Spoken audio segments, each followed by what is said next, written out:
We'll be, our first panel will be on talent management, and really excited. So obviously this is the first of two panels today, and they're running together in my head, so I apologize for that. But without further ado, actually, Cara, are we ready? Okay. Without further ado, I'll go ahead and step aside and let our esteemed panelists introduce themselves. One last piece, though, before we do that. For ACHE face-to-face credits, I'm going to need everybody to sign in. And what I'm going to do is I'm just going to pass the sign-in sheets around, and you can sign in as it comes to you.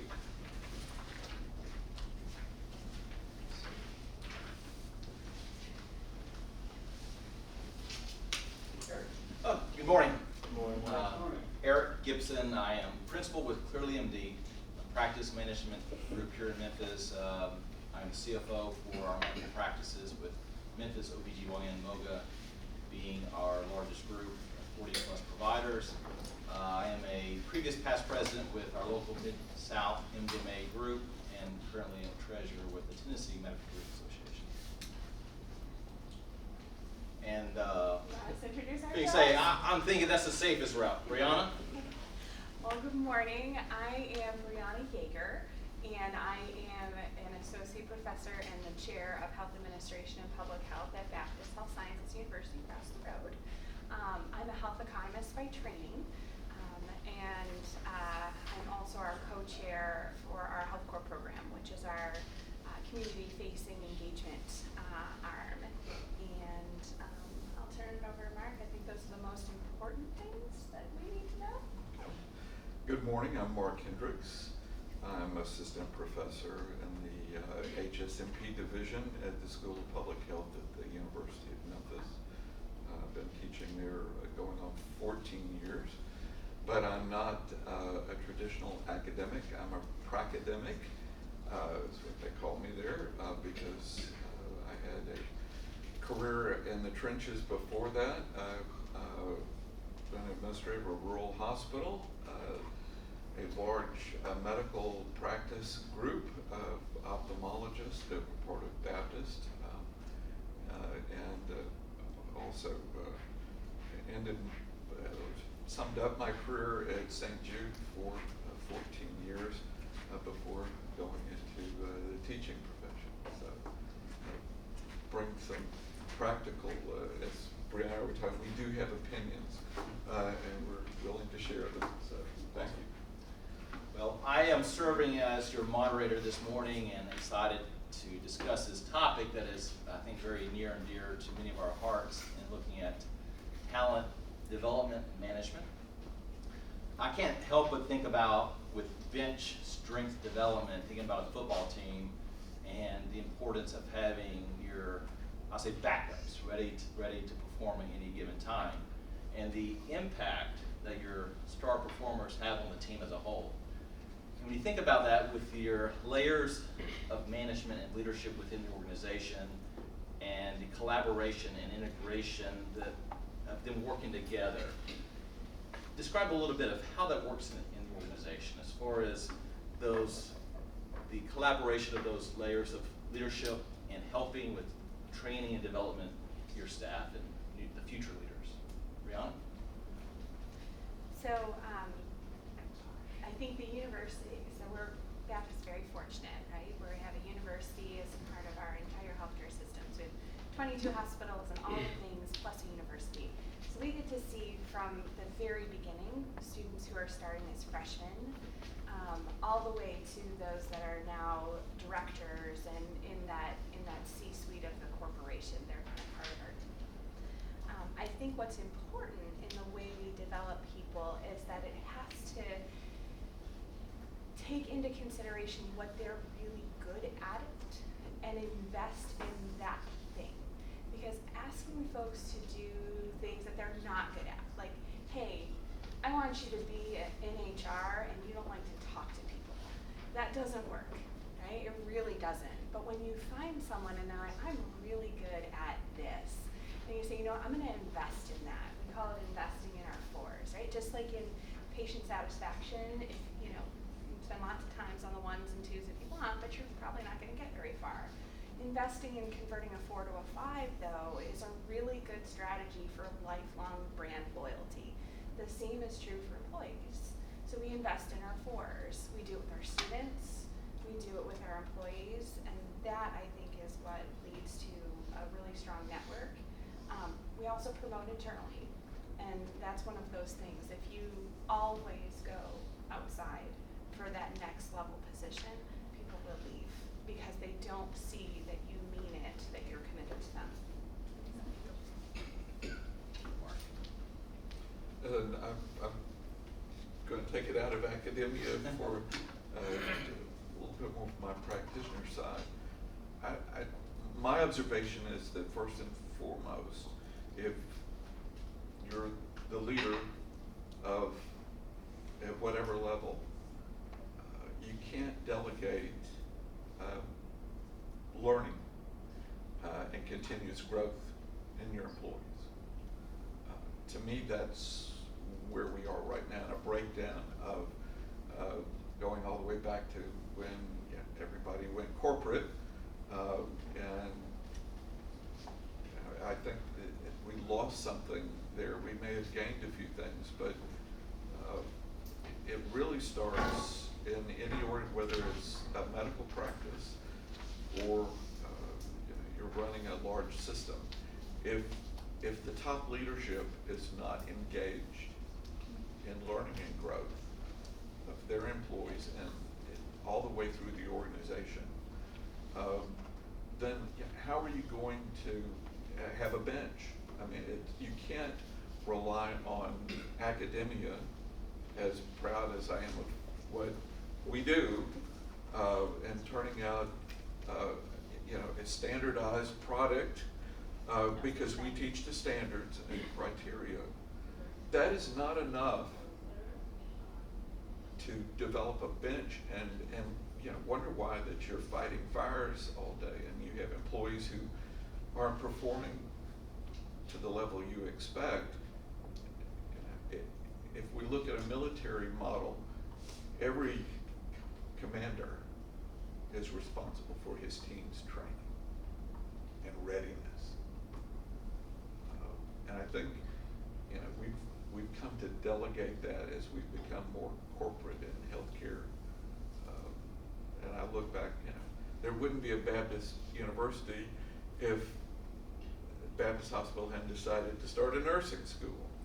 And in the 50s, Dr. Groner decided we're going to do med tech training and expanding those things to a standard of performance. And if you as a leader don't have that expectation, then your employees are not going to perform in a way where they understand what it is you're expecting. Probably a longer answer than you were looking for, but I really think it starts at the top. And That's a good answer. Can we add on to that? Absolutely. I think it's also really important, especially as you move higher in the organization, that you become a teacher and go back down into those university settings. And I will tell you, there's very few 18-year-olds who are like, I want to be a health administrator. It's a really hard sell. So most of the time, folks are finding health administration a little later, or they're finding any type of administration in healthcare, because it's not what folks think of when they think of business. They don't. They really don't. And so, seeing you and what you do, like explain to your children what you do, and see what they go tell their classmates. My son tells that I wear a dress and heels every day. That is my job.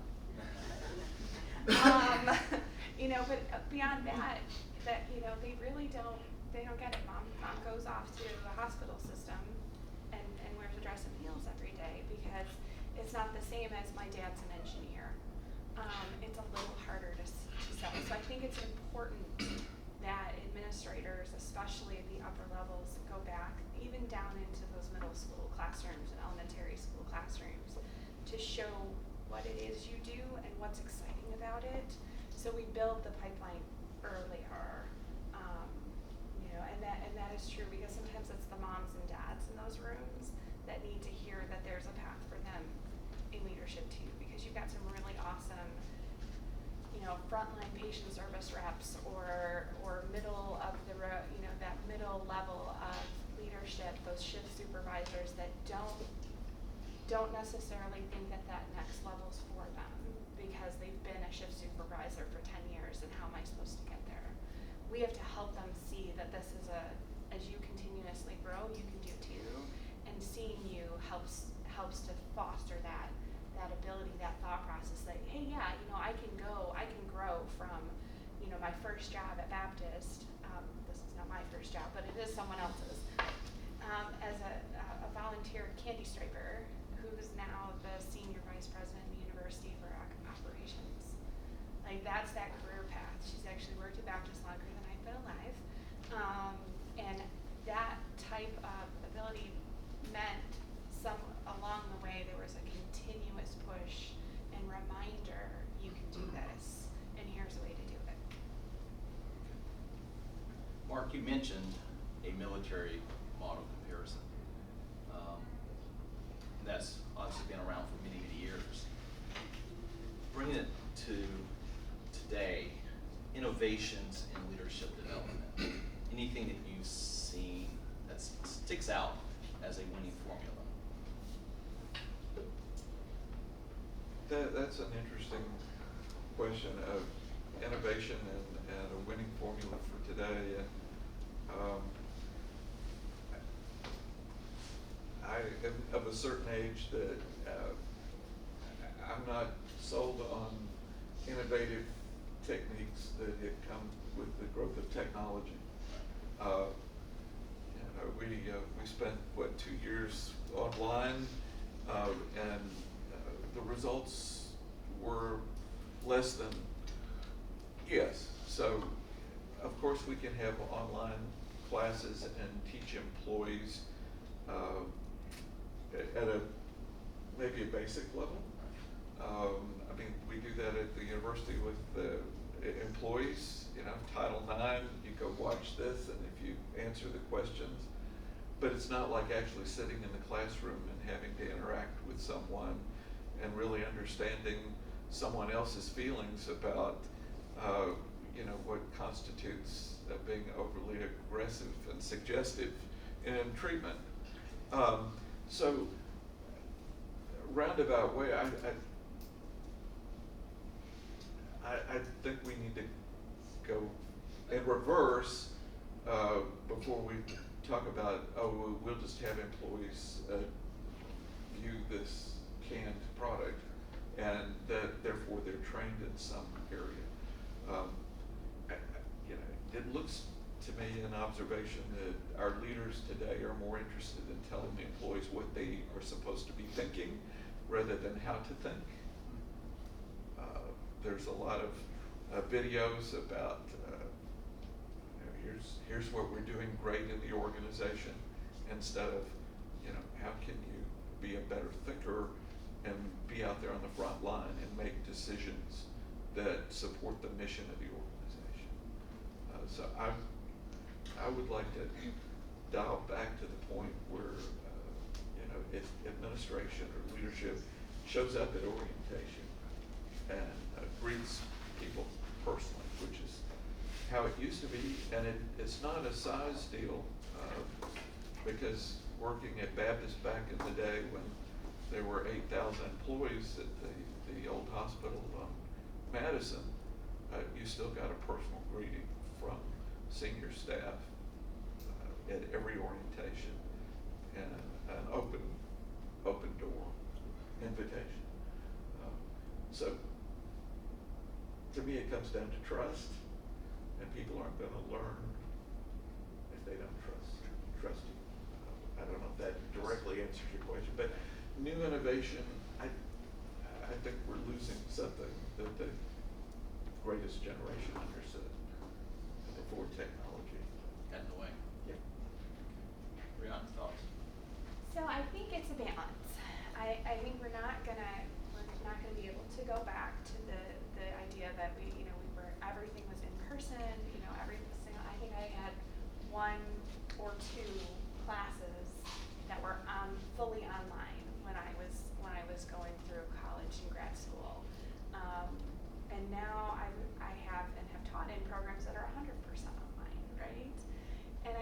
I think there needs to be a place in the middle. Relationships matter. They really, really matter. And if you want someone to grow and develop, you have to relate to them.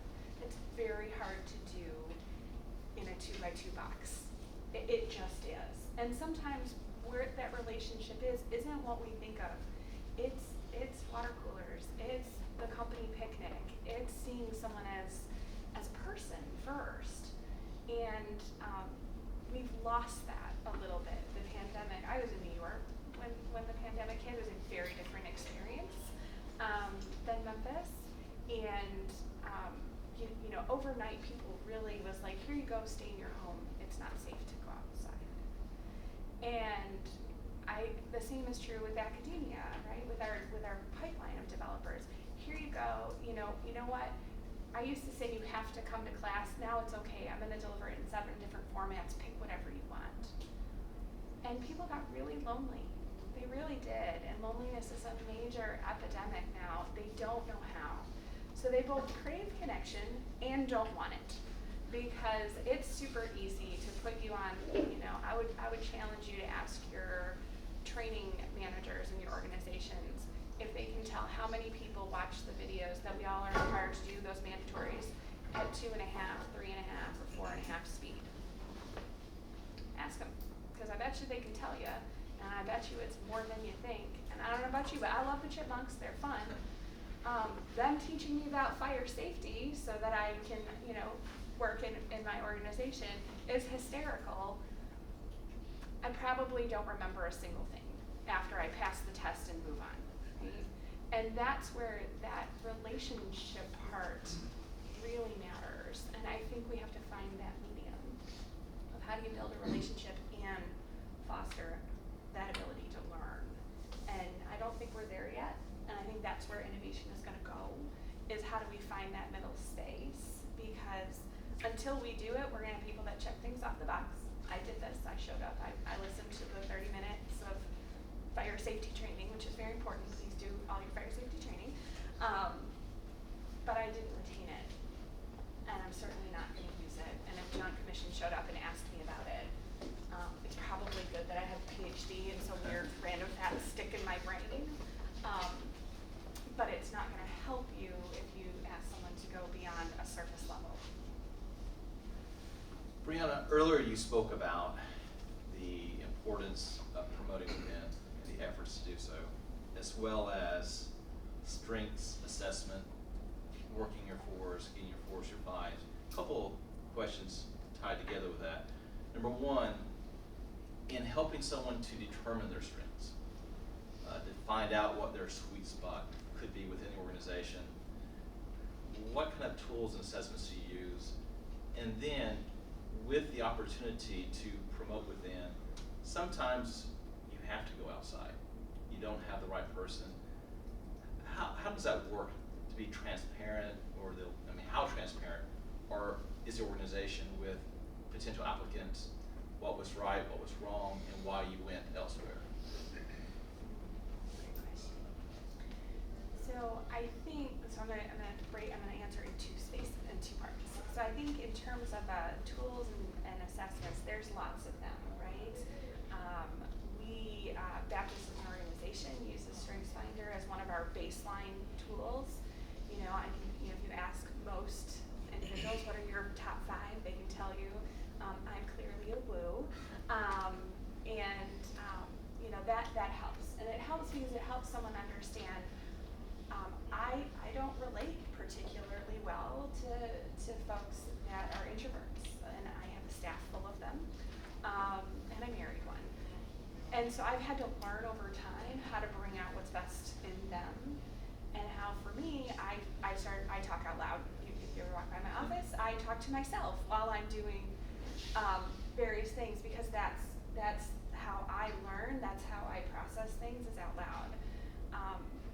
I have to give my introverted staff time and not expect an immediate answer. And so that, that's one. Myers-Briggs is always great. And then ACG has a really excellent, what are your skills tools? And having someone fill that out and really look at it and be honest with themselves. Like, you are not a 5 if you've never managed a budget in financial skills. It's gonna tell you that right now. My undergrads are like, I'm a 5, and I'm like, do you have a checkbook? No. Okay, you're not a 5, right? And being honest is important. I think once you then get there, it's saying, okay, this is almost like a job description for a person. This is a team description for a project. What are, like, being very clear, what are the skills that you needed? And then being open to, sometimes that skill is gonna come from someone really unexpected, but they don't have this title, so they can't be on the team. I don't wanna listen to them, right? Sometimes I have found our community health workers are actually some of our best community engagement people, right? But they're in the trenches. They're never in the C-suite or the director's office, not really. And until we went out and asked them and put them on the team and then trusted what they said instead of like, oh, well, you haven't done this very long. That takes a lot of humility on the part of a leader to give up control. And it also takes a lot of willingness to be adaptable in your thinking so that it truly can come from anywhere, not we ask your opinion and then we kind of like, thanks, and never follow up. We check that box, we never followed up. And then sometimes it's like we say, you know what, we want to hear new and different ideas. And that's where the consulting firms are awesome. Worked for one. They're really great. They're good at very good things. But I think sometimes we're a little too quick to go to that consulting firm, and then they come up with a beautiful plan that your frontline manager said to their manager 2 years before and was told no. And now it's like, we're all about this, and that right there that's when you start to lose folks. Because they brought it forward, you ignored them. You went and found a fancy consulting firm that, regardless of what you paid them, the perception is you paid them twice as what you paid that frontline person, and you're listening to them without listening to me. And that, I think, is where we have to be careful. Internal consultants, have your own firm. Have your own little internal group. Use some master's students or some undergrads. They give you good things, and you don't pay $500 an hour. Mark, thoughts? I just take you back to the fundamental that if you're in charge, then you need to be in charge, and leaders are not leading. So how do you? It's like being a coach that's not coaching out there. The team's not going to perform, if we want to use the sports analogy. If you are the leader, whether it's in the medical practice or in a unit or you're at the apex of a system, you need to be setting the standards, and they need to be clear of what's expected of your employees as far as what are their mission essential tasks. I mean, if you manage from the mission of the organization, which is what we should do as leaders, that's why we're there. In healthcare, it's to hopefully grant the greatest hope of the folks we serve is to be healed. By saying that we need to lead, I think if we don't set expectations of the skill sets that are needed to fulfill the job, and often we promote people who are technically proficient but not leaders. And so if we're the leader, we need to examine ourselves and then help others grow in the ability to provide direction and that sense of mission. And as Brianna said, yes, we do with our students in the MHCE program. Self-awareness is critical to growth, but if the organization is not committed to learning and growth and providing those opportunities to take Myers-Briggs, or you can't expect the individual to do it on their own. The structure and standards have to be there. I mean, if you look back to why there's ACHE or the Medical Group Management Practice Association, why are those there? It's 100 years ago. physicians and surgeons, the college in Chicago decided after World War I, when they came back from being in field hospitals, there needs to be standards. We're letting anybody run a hospital, if they're the accountant, or maybe it's, you know, that proficient nun, or someone that, you know, we trust, but they don't have the expertise to actually manage an increasingly complex organization. And so the whole idea, let's set standards. And to join ACHA, which was the predecessor to ACHE, unless you were working in a 500-bed hospital, you couldn't belong. You had to be at a major institution. And those physicians, surgeons, and administrators who qualified taught each other and set the standards. We've gotten away from that idea, which I think is unfortunate in the, you know, standardization of what it is we need to know and how we should develop ourselves as leaders, and considering our organization not just providing healthcare, but we're providing an opportunity for employees to learn and grow, because there's as much change now or more than there was after World War I with technology coming. So my point being there, to sum that up, is, you know, what is it that our employees need? And yes, they need to understand who they are, or better, what their proclivities are, but they also need to have those critical thinking skills to make decisions at whatever level, and it not have to come down from the top, so that you're not fighting fires, you're allowing people to learn and grow at the front lines where they're meeting the patient at their need. Sure. Yeah. So obviously it's a very competitive environment for not only the best talent, but almost any talent at times. And we hate to lose good resources, but it happens. Describe a little bit the process, number one, when someone does leave, how much credibility do you put into why? And it's been said that people don't leave organizations, they leave bad managers sometimes.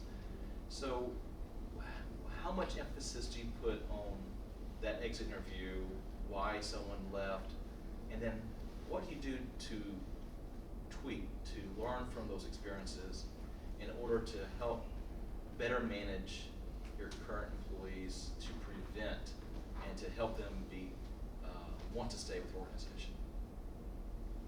Mark? Oh, put it on Brianna. Okay, Brianna. No, well, first there's an assumption that the exit interview is something that the leader wants to hear. Some people aren't that big. They don't want to hear bad news. And even if they do, they may not accept it. We would hope that everybody would want to, yes, why are you leaving? And is there something we could do better, or is this for an opportunity? I would hate to wait till the time the person says, here's my resignation, to find out why. If I'm doing my job, I should be communicating with that direct report. That's the relationship. And having a feel for, maybe this isn't a good fit, but I'm not surprised. Either, oh, they're going on to something I can't offer them, or, yeah, there's something we need to fix, and maybe it's me. That takes a big person.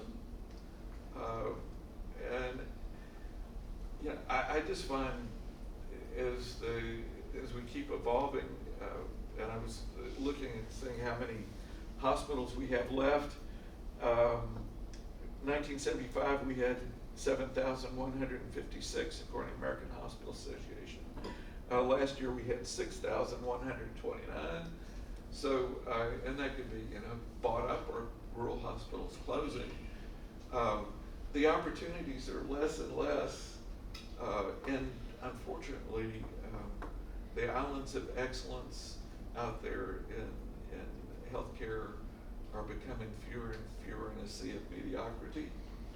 And I think if you want to keep talent, you have to, that has to be a priority. And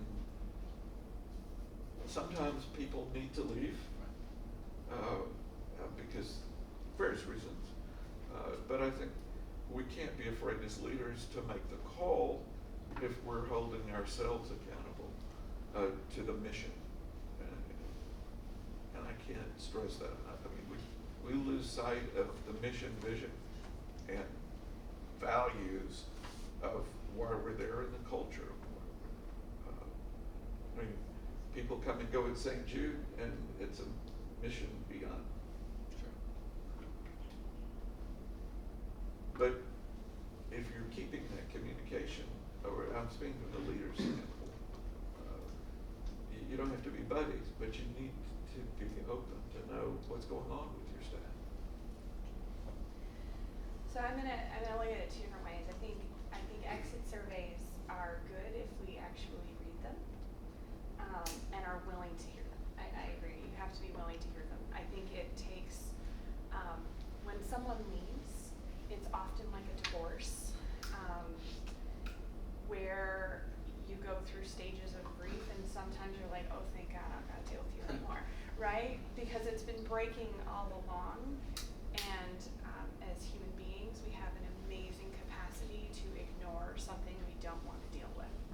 And sometimes an employee who is, or student, who really is a wrong fit for your organization, and it's clear, and it's probably clear in your first 90 days. I'm gonna be honest, I teach students, use your 90 days, like use them.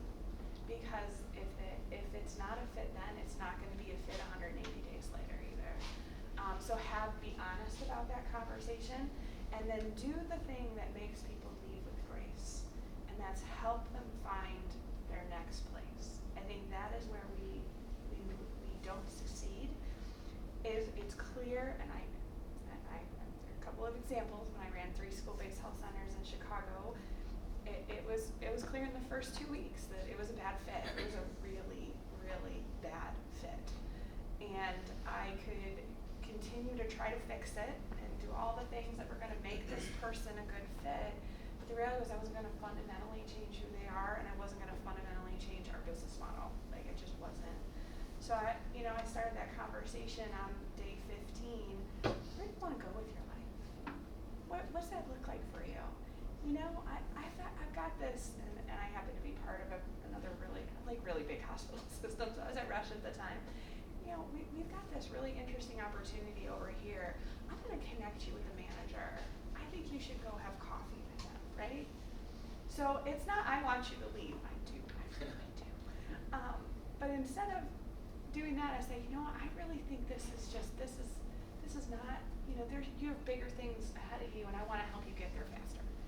Shifting that conversation makes it so much easier for someone to leave, because it's not that you want them to go, even if you do, but you want to help them grow, and I think that's important. And then I think people do leave bad managers, but it's really obvious, and it starts when you have an employee start talking about money, their foot's out the door. Like, people in healthcare, it is calling. It doesn't matter what level you are.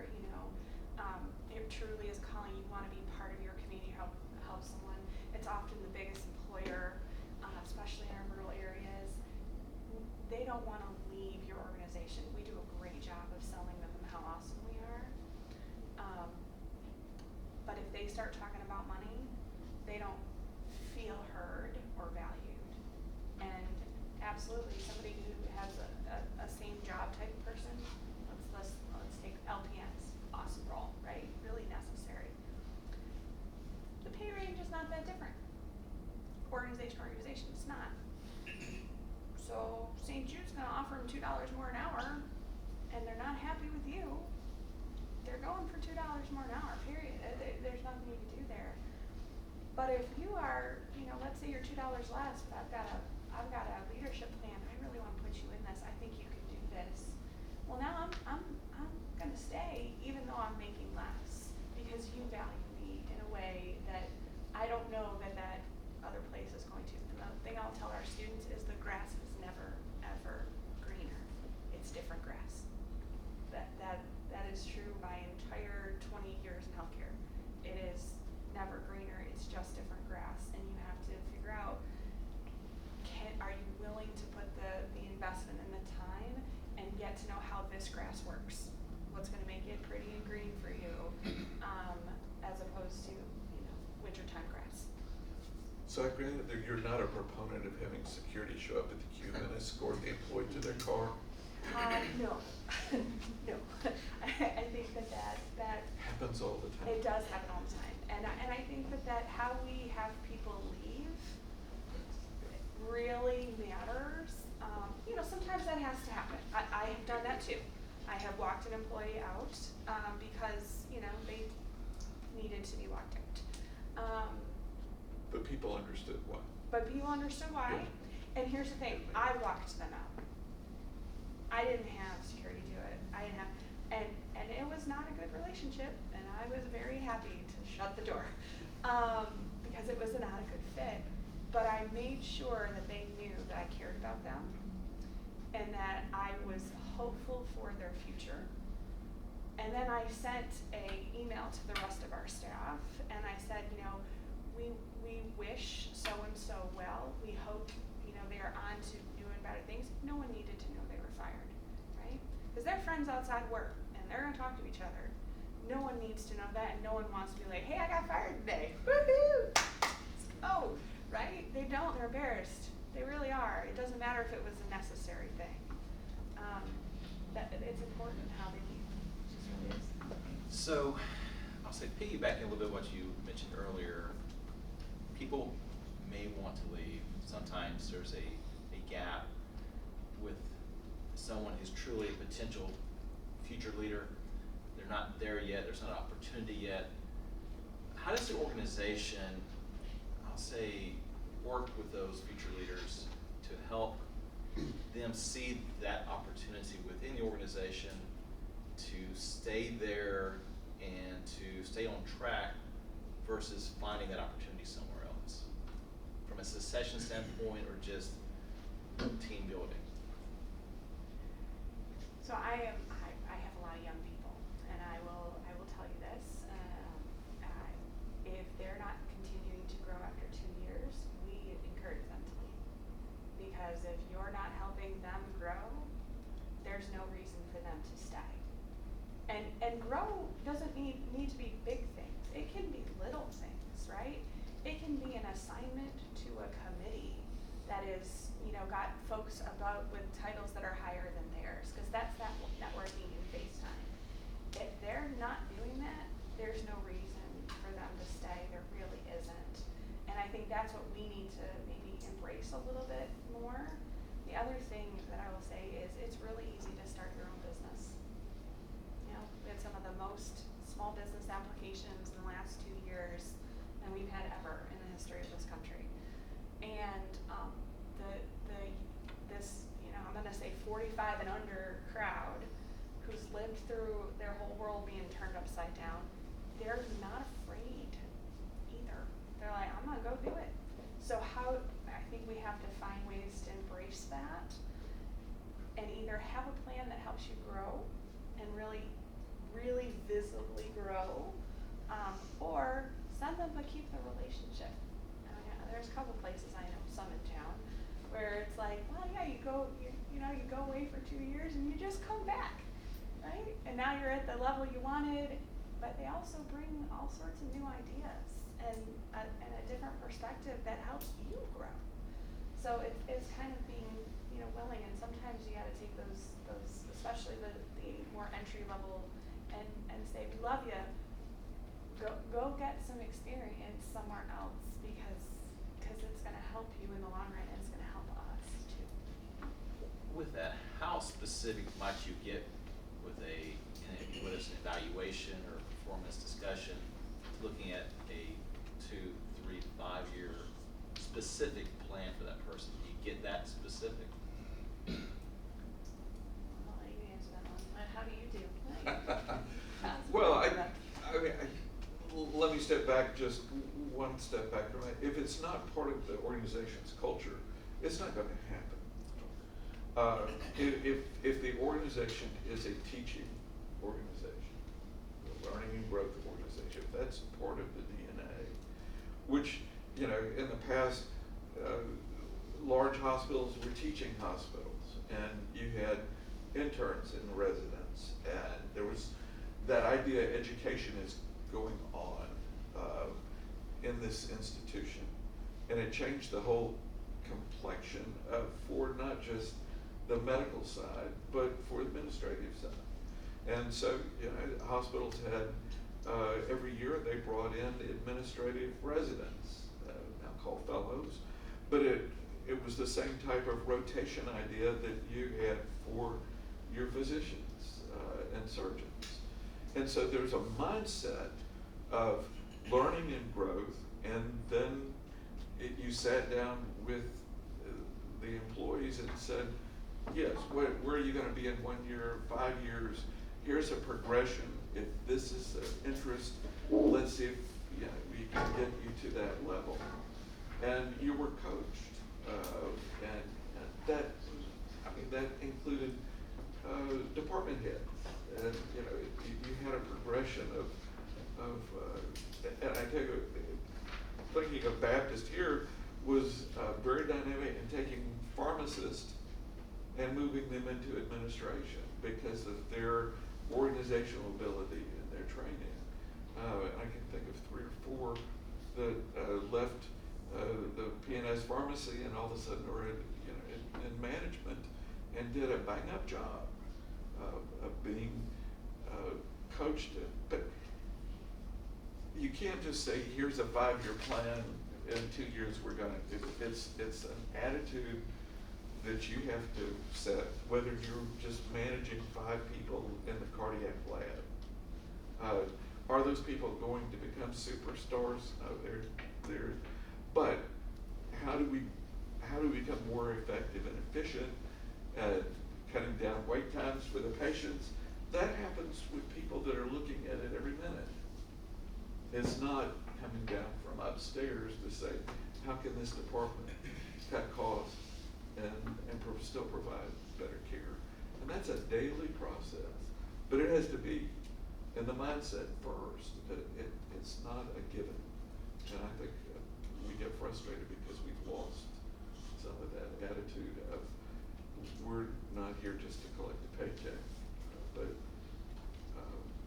give someone a sense of belonging and being a member of a team, and they don't have to have, you know, not everybody aspires to be at the apex of the organization, but want to be appreciated and feel that they belong there. And I know that sense of I hate to use the word family because it's really not, but that sense of being a team member keeps people from looking at that other grass over there, because you have an emotional connection to, and a connection to the organization because you feel that it cares, or that the mission is so important you wouldn't go anywhere else. I hope that addresses. That's good. They're investing in you, and they care about your reaching your highest potential, whatever that is. Whatever that is. And as long as I feel that, and I'm communicated to, I mean, it's that emotional connection. I mean, you know, and I keep going back to military, but why do soldiers huddle down under intense fire and not run? They stay with their team, and you know, go down with that team. You know, places that are well managed, I don't see as much turnover.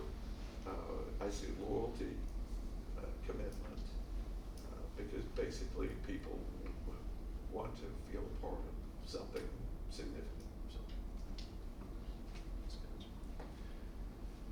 So today, we have many generations in the workforce, more than probably in the history of our lives.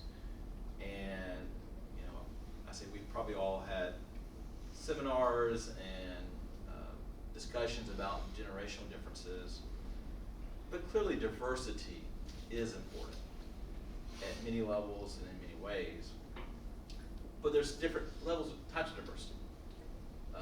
I've got two little boys, 6 and 7, and if you look at them through standard perspective, they're very similar. I say then you don't know them very well. They're completely polar opposites. But that's not necessarily diversity in the workforce. So how does your company or your organization look at the importance of diversity, and what types of diversity play the most important role in looking at future leaders and bringing in new talent? So I think this is a work in progress for all of healthcare. I think it starts with your board. Does your board look like your community? And then you start moving down. Because if your board looks like who you serve, they're going to help you see it. I think if you ever go to a meeting and you are the only person in the room that has your whatever your presentation is, or your personal beliefs, or where you came from, all of those things, it's a good thing, right? But it's also a very lonely thing. And I think if you go to a meeting and you never have to worry about that, it's your job to change it, because it is not, I think we put a lot of emphasis or expectation on those from diverse backgrounds to change it when they haven't been the ones at the table to change it. So I think that's really important. I think we are getting better about considering it, but I think your hiring committee matters. And I also think our expectations of what things look like matter too. So, when we bring you into a university setting, we acclimate you. We actually have classes, right? So it's like become a tiger, become a healer. Like, we have classes, right? We 100% indoctrinate you into being our whatever our brand is, right? We kind of do the same thing in hospitals too. We have an orientation, you're a Baptist healthcare hero, you're a Methodist, person, you're a St. Jude's, they're warriors or something like that, right? We have a brand that we bring you into. But we kind of stop after that. We get you there, and then we don't say, hey, do all of the warriors or the healers or the whatever does it start? And then I will say, because I was in a meeting with a funder the other day who handed me a document and said, I don't think you are committed to diversity, and here's why. And I gotta be honest, I was like, breathe. Because I know that that's not necessarily true, but they're new, and they went on our webpage and they looked at our documents and they looked at who I brought to that meeting, and they're like, I'm sitting in a room full of 3 people that, have a lot of similarity, not a lot of difference. So I think that we're all getting there, which is good. We have a lot more to go. But I think it starts with those that are already, it starts with the board, it starts with your top levels of leadership. And then it's how do you make this the expectation? And I think in healthcare especially, we spend a lot of time talking about social determinants of health, which is important and very, very important in terms of people's outcomes. We know 80% of those that's what drives health. It's social determinants drives 80% of outcomes. The other 20% is what we do, is our clinical care, right?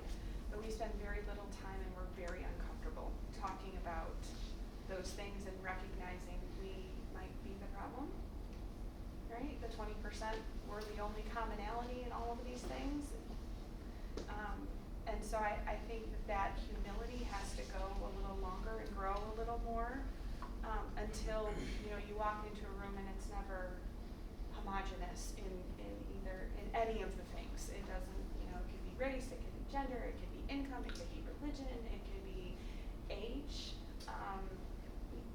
I think that one, especially when we talk about a multi-generational workforce, I think the worst thing some folks could do is they go find a 25-year-old kid who's a fellow and be like, hey, you're in charge of technology, you know what you're doing. And they're like, I hate computers and I don't like using them. And yes, I know how to TikTok, but that's not technology. I think we have to be really mindful of that, where you might have some 60-year-old person who, learned it all along, and they're a guru, right? But we don't think it's them because they don't fit this preconceived thing that we think. And I think we lose folks over that. And I will say that funding meeting is becoming a lot more common. I've actually had to more and more put statements forward when we put proposals and show proof. Like, what are your numbers? What are your differences? And they're not kidding. And we know Medicare and Medicaid aren't either. So I think if you're not committed now, catch up fast. Mark, thoughts on that? Well, I would challenge us as leaders to recognize not what's going on today with the culture wars, but look at the facts in the field. If you look at my students who are here today, it is an extremely diverse group of people, and yet I watch them in class as tomorrow's leaders immediately gather to solve problems.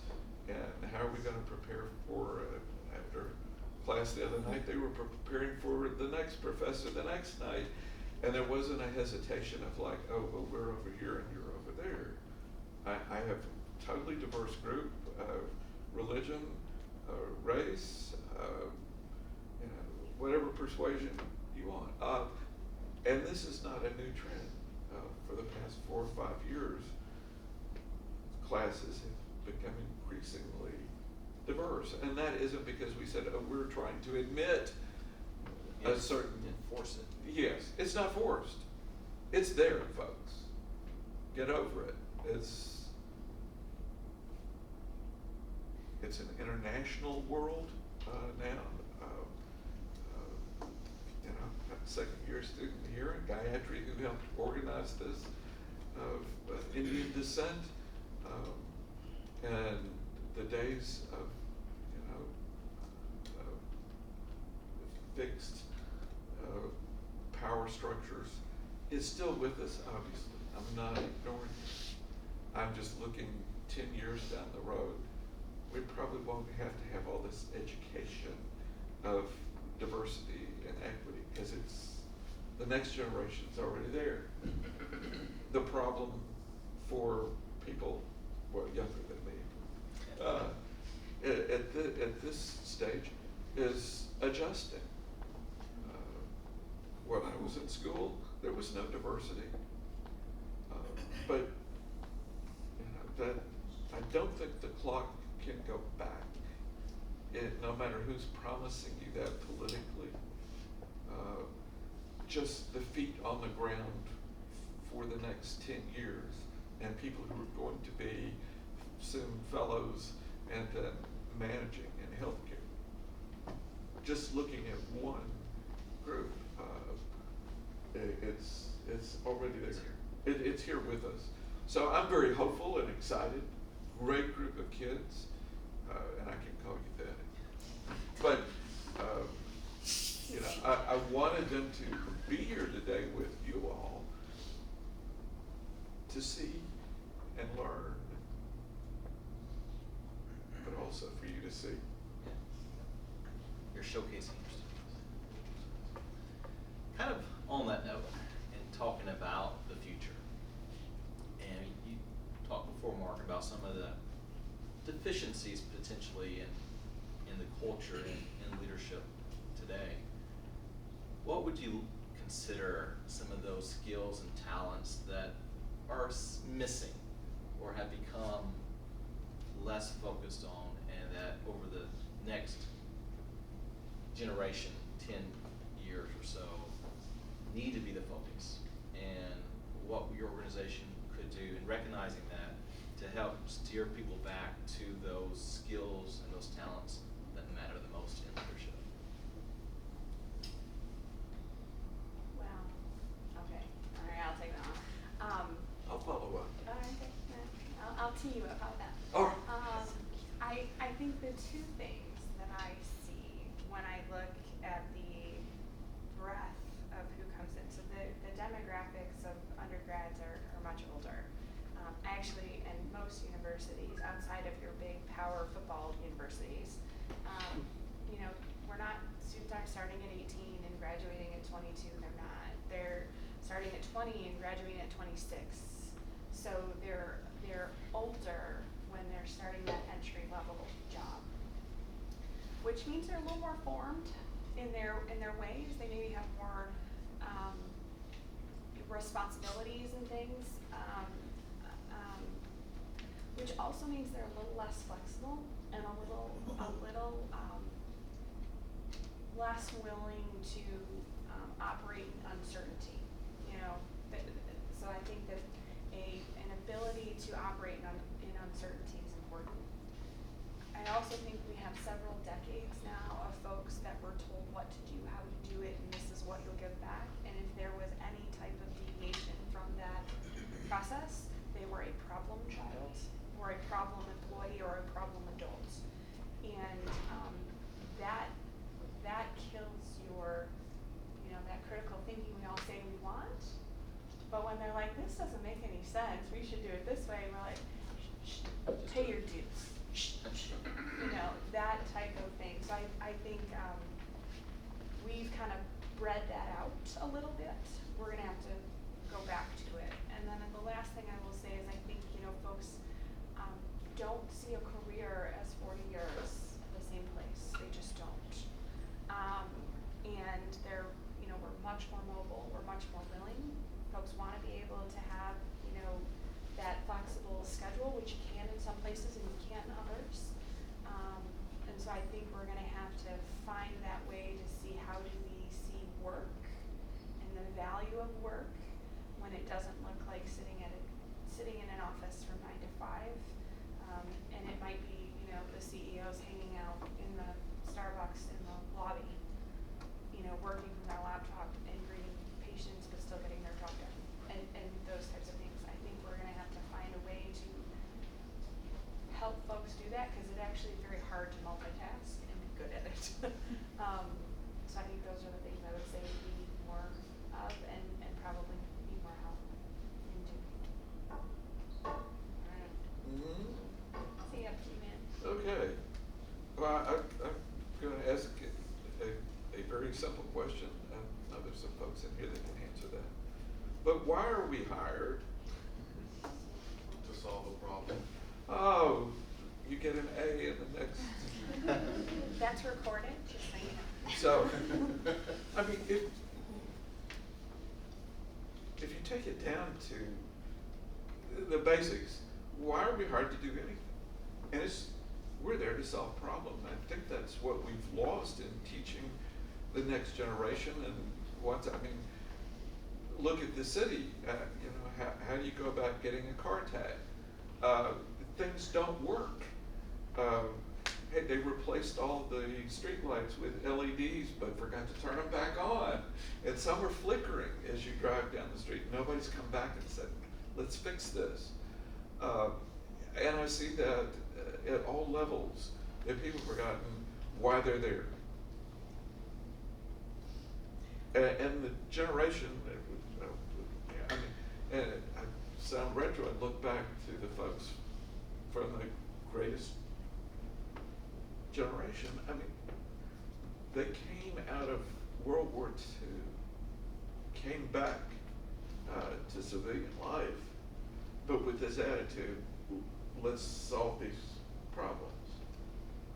To where you had a group of folks that built Baptist Hospital into the nation's largest private hospital from 1948 to 1968. Just solving problems. How are we going to meet this demand? You know, what is it going to take to be this institution? And so I just, you know, if your employees are what, and yourself, if you remind yourself, why am I here to solve problems, then that leads you to say, what are the critical thinking skills I need to work through these problems? Instead of, I was asking students last night, you know, they're out there working, what's the problem? Oh, they fight fires all day, we just run around, and this isn't, nobody's sitting down and saying, all right, let's define what our top 3 critical problems are and achieve closure, no matter how complex they are. Instead, they just move on to the next thing, and pretty soon everything starts deteriorating and then people leave. And I would say that much of what we've discussed today so far, in my experience and observation working with young people, is if you don't know how to get to the heart of the issue and you're listening to noise and letting people come in and, you know, put the problem on your desk as the leader and they run out and like, you fix it, which happens every day. I think that's where we are in management. The people have not been taught how to sit down and actually solve a problem. And that's not just for managing in healthcare, it's all around us. Everybody's listening to political, or, you know, they're sitting there doing Instagram instead of really doing the hard lifting of saying, how do we make this more efficient, more effective, and how do we achieve what our customer is looking for? And it's, you know, they don't want to be put in a waiting room to watch ads while, you know, the doctor's going to check his stock market ticker tape, which I've had that happen. I've had patients left in rooms while they went to talk to their broker. And where's my doctor? Oh, he'll be right back. Don't worry, he's coming back. And you have to go into his office and say, yeah, I know you're bored, but can you get back out there? And we've got people in the waiting room and they're gonna be here till 7 tonight. If you don't get your throughput going, gotten kind of off, but I really think it's the basic blocking and tackling of, I'm here to solve. Be empowered to make a difference. Yes, and to be decisive. Nobody wants to be decisive anymore. Afraid to make mistakes. Yeah, you know, everybody's got fear. You're paid to make a decision, and are any decisions 100% perfect? No, but how are people going to follow you as the leader if they don't trust that you've made a decision, you gotta go forward? And hey, if I'm wrong, don't tell me right now. Let's see if this goes forward. But if it doesn't, we'll come back and we'll rework it. I mean, if it's that attitude rather than, well, I don't know. Well, let's and then we'll have a meeting and everybody agrees and then nothing happens. And, you know, we've all lived there. Another committee. Yeah. Another committee. Committees are awesome. We love committees. I think that you know, one of the things we've learned is we've gotten really good at training people to tasks. You know, I have checklists. And checklists are great because they prevent medical errors, and we really want to do that. But if all I'm doing is following, I'm never actually thinking about what I'm doing, right? And if I don't have that built-in time for reflection, or I've never been taught to reflect, and I think about like how many of your classes have rubrics and things and ticker tapes that I have to show because here's your assignment. How am I going to be graded? Okay, what's the rubric say? Like that, and we've built that in because I'm as a, you know, my role, if, well, this doesn't have a rubric, there's not, you know, points assigned. It goes both ways. Students want it, administrators want it too. And you train out. You train to a task, you train to a checklist, and that's great. But then when you expect someone to solve it, and you've basically always punished them for anything outside of that, they're not going to. And not necessarily fear of failure. It's this has never been the expectation. I've never been given the freedom, you know. And I think about like my first grader, and when I give him something to do, I never know what I'm going to get back. I really don't. And sometimes I'm like, wow, and other times I'm like, ooh, right? And I'm not afraid to let my 6-year-old do that. I'm a little different with my 16-year-old now, where I'm not just like, here's the keys, you know, peace out. I am like, where are you going? What are you doing? What time are you going to be home? You know, and some of that's necessary. Some of that's very necessary. But some of it is that same thing of as they, you know, I'm taking some of those freedoms away instead of empowering. And I think but it's really hard because at the end of the day, we win, I fail, right? We win as a team, but if it goes wrong, I'm going to be the one standing in the, you know, principal's office going, yep, I know, didn't work. I know. And I can't be like, well, you know, Mark had a really dumb idea. He went with it, you know. No, I made this decision, and I have to be willing to do that, and that takes a lot of courage, which we have successfully beat down by making things about tasks and not valuing the reflection. Scott, do you want to look at any questions or thoughts from the audience? Yeah, absolutely. So appreciate both of you for sharing your insight and for your great questions. We've got just a few minutes scheduled for this time. Does anyone have any questions for the panel that we've not discussed yet? I actually have a question. I thought about this before. So, as someone who's lower, not an executive, someone who's not, someone who's just getting started, say they've been working for, as an assistant or as someone for an executive for about a year or more, and they work for more of a private company, let's say, not a big corporation where everything's written in stone.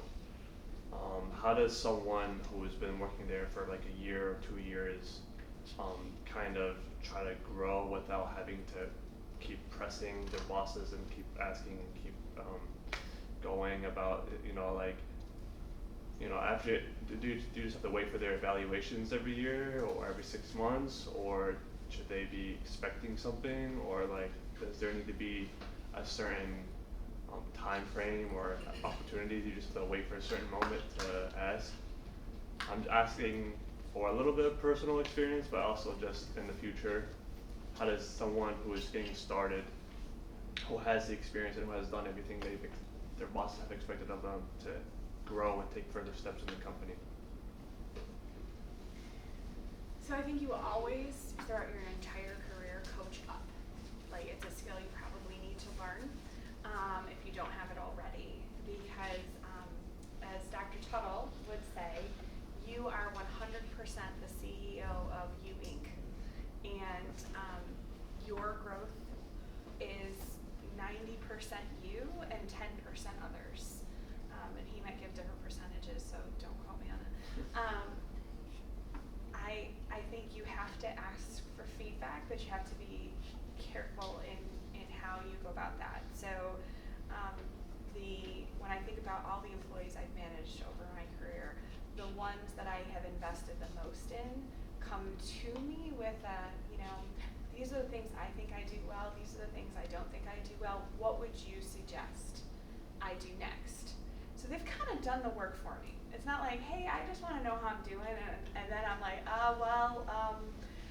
you're great, right? Because I've got 6 other meetings, and I'm not prepared for this conversation.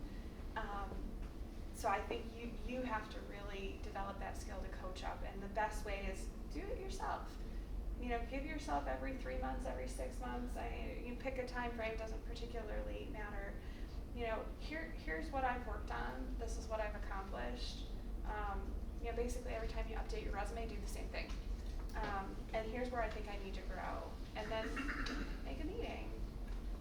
Ask for a meeting if it's not a regular part of their culture, and say, hey, you know, I'm really super excited about being here. Looking forward to, you know, being here for a long time, even though that's probably not true. And you know, here's what I think I do well, here's what do you see? And that is, I think, that coaching up makes it easy to get feedback, puts you in a very positive light in your manager's eyes, and also will tell you a lot. Because if they have nothing to say to you, it's probably time to start looking. I know no one's gonna hire you to be the director of HR. No, but I just say my percentage is 100%. You're 100% responsible for your career development.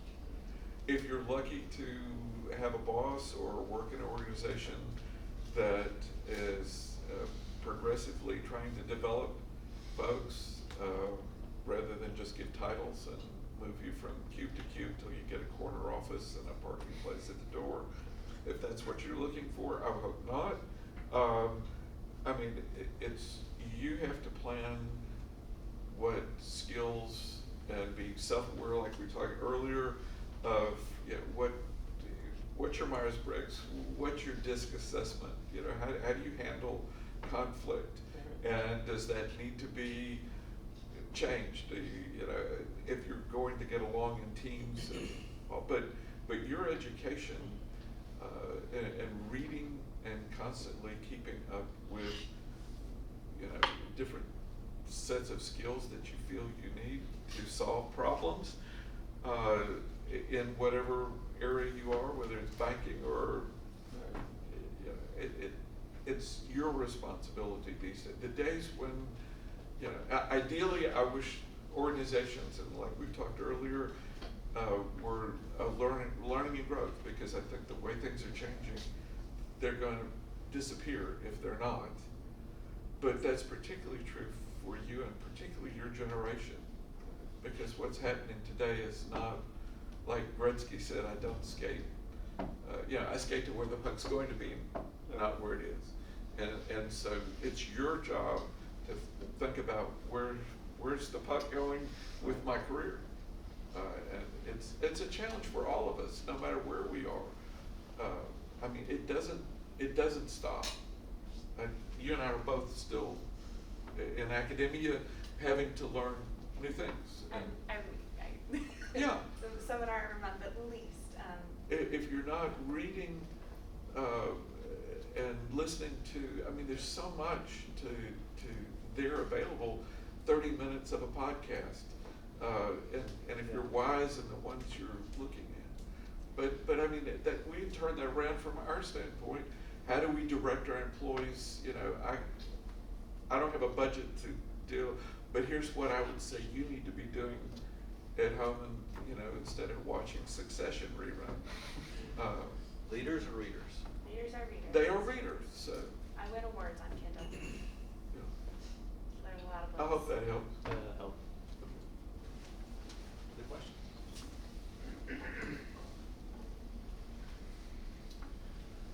All right, before we close then, if there are no other questions, there are several who did not sign the sign-in sheet. So just if you haven't had a chance to do that, I'm going to pass it around over here. Just look for it.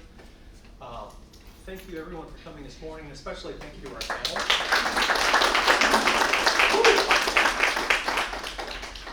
Our next session begins. Oh, go ahead, Parker. Yeah, so the next session is at 11:30.